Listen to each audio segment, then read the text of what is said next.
पाकिस्तान में टेंशन बढ़ गई है। उन्हें टेंशन यह है कि भारत को पता चल चुका है कि ये वर्दी वाले पाकिस्तानी है इस साजिश के पीछे। और कल एक मॉक ड्रिल होने वाली है। मॉक ड्रिल भारत में हो रही है, लोगों को अलर्ट किया जा रहा है, लेकिन परेशानी मॉक ड्रिल से पहले पाकिस्तान को हो रही है, क्योंकि उन्हें डर यह है कि भारत एक रात पहले बताता है मॉक ड्रिल और अगले दिन पाकिस्तान में अटैक हो जाता है। अब देखिए कहां कहां मॉक ड्रिल हो रही है। जो बॉर्डर इलाके हैं, जम्मू कश्मीर में, पंजाब में, राजस्थान में, गुजरात में, इन तीनों राज्यों की सीमाएं पाकिस्तान से सटती हैं। ऑपरेशन सिंदूर के बाद एक बार फिर मॉक ड्रिल होगी कल। 4 राज्यों में लोगों को सतर्क रहने को कह दिया गया है। 7 मई को देश के 244 जिलों में मॉक ड्रिल हुई थी और हमले के दौरान लोगों को खुद को बचाने की ट्रेनिंग दी गई। युद्ध की स्थिति में लोगों को सुरक्षा सुनिश्चित करने की यह ड्रिल है। आप सोचिए, डरे सहमे शहबाज शरीफ कहां है। शहबाज की टेंशन इसलिए बढ़ी हुई है कि अब क्या करेंगे। जो परिस्थितियां बन रही हैं, चारों तरफ से बॉयकॉट हो रहा है। ये 2 तस्वीरें मैं आपको दिखा रहा हूं। इससे पहले शहबाज पहुंचे थे तुर्की, एर्दोगन के साथ थे। उसके बाद शहबाज ईरान पहुंचे, जहां खमनेई से मिले थे। लेकिन अब शहबाज उसके बाद अजरबैजान पहुंच गए। अगली तस्वीर दिखाऊं। अजरबैजान में एर्दोगन मौजूद थे और खुद शहबाज भी मौजूद थे। इस समिट में भी शामिल हुए शहबाज शरीफ। देखिए जरा। Azerbaycan topraklarının özgürlüğüne kavuşmasıyla birlikte sonuçlandırılmasında nedenli önemli olduğunu, her geçen gün ortak idealleri Azerbaycan topraklarının özgürlüğüne kavuşmasıyla birlikte sonuç वहां जाकर शहबाज शरीफ भारत से बात करना चाह रहे हैं। उन्हें लग रहा है भारत कभी भी कुछ भी कर सकता है, इसलिए भारत से कैसे ही क्यों ना बात शुरू की जाए और साथियों से भी कह रहे हैं बात करवाओ। भारत से मात खाने के बाद विदेश दौरे पर है शहबाज। तुर्की ईरान के बाद अजरबैजान के पीएम से मिले। यहां तीनों देशों का एक त्रिपक्षीय सम्मेलन भी हुआ और इसमें तुर्की के राष्ट्रपति एर्दोगन खुद मौजूद थे। पाक ने दोनों देशों को मदद के लिए शुक्रिया कहा है, तो दोनों देशों ने पाक के समर्थन का भरोसा दिया है। ईरान में शहबाज को ज्यादा भाव नहीं मिला। कल मैंने आपको बताया था, उल्टे गाजा को लेकर ईरान ने पाक को घेरा था। आतंकवाद पर भारत पाकिस्तान की पोल खोल रहा है। दुनिया भर में भारतीय डेलीगेशन पाक का सच बता रहे हैं।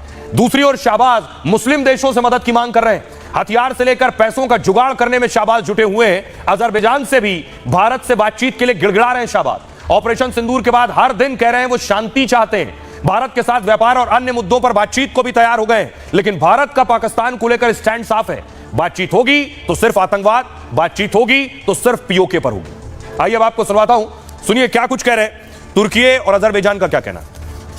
Türkiye ve Pakistan arasındaki Bharat Pakistan में सीज फायर के बाद लंबे समय तक शांति की उम्मीद करता हूं। makamlarını tekrar tebrik ediyorum.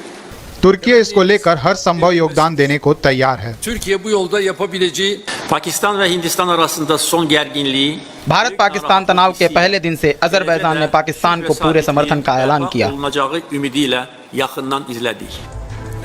ये 2 दोस्तों के बाद पाकिस्तान का एक और दोस्त है। वो पाकिस्तान का दोस्त पाकिस्तान को भारत के खिलाफ इस्तेमाल करता है, चीन।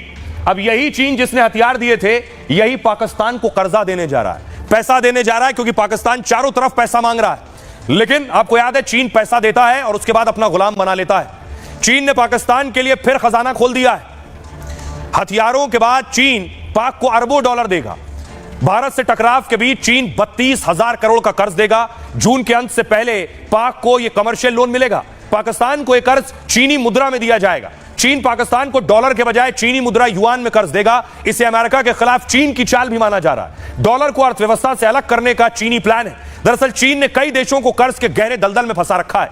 दुनिया भर में के करीब 75 देश चीनी कर्ज के चक्कर में फंसे हैं और इन देशों को चीन को इसी साल 2 लाख करोड़ रुपए चुकाने हैं। चीन के बड़े कर्जदारों में खुद पाकिस्तान सबसे ऊपर है। पाकिस्तान के कर्ज का 1/3 से ज्यादा हिस्सा चीन का है। यह है पाकिस्तान का हाल। लेकिन दूसरी तरफ मैं आपको दिखाऊं कि चीन एक तरफ पाकिस्तान को कर्ज दे रहा है, दूसरी तरफ ट्रंप और जिनपिंग आमने सामने, क्योंकि ट्रंप ने खुद यह ऐलान कर दिया कि वो कोशिश कर रहे थे और वो उनसे पाकिस्तान बात कर रहा था कि भारत युद्ध रोक दे। ये बात जिनपिंग को अच्छी नहीं लगी।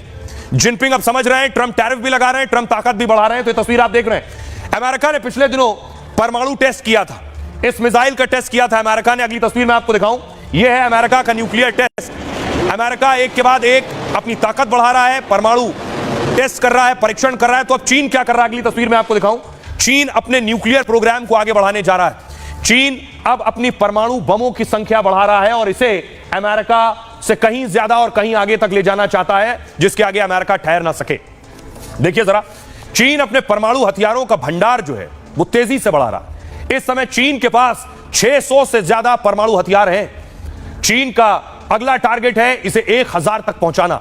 अमेरिका की खुफिया रिपोर्ट में बड़ा खुलासा हुआ है।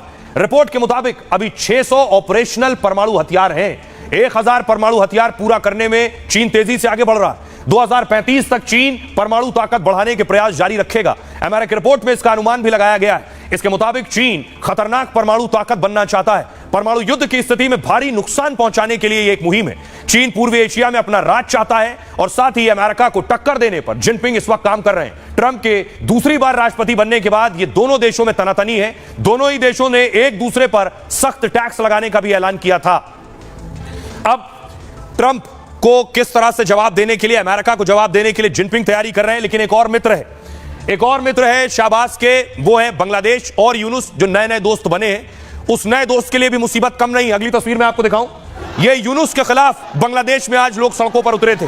तख्ता पलट की खबरों के बीच यूनुस के खिलाफ एक बड़ा प्रदर्शन बांग्लादेश में हो रहा था।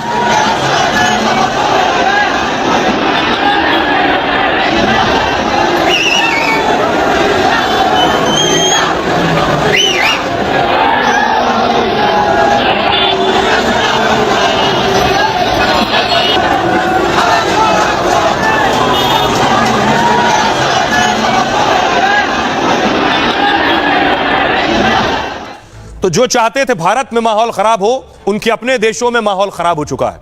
अब बात हम करेंगे, तस्वीर आपको दिखाएंगे वहां की जहां हमला हुआ था पहलगाम में। कल उमर अब्दुल्ला साइकिल चला रहे थे, अब वो चाह रहे हैं कश्मीर में हालात सामान्य हो जाएं, टूरिस्ट आना शुरू हो जाए। उमर अब्दुल्ला को आप देख रहे हैं कश्मीर की सड़कों पर साइकिल चला रहे हैं।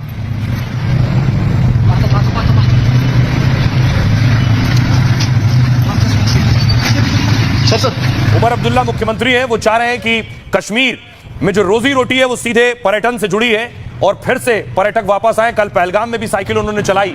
ये तस्वीर आप देख रहे हैं, टूरिस्ट से भी मिले जो पर्यटक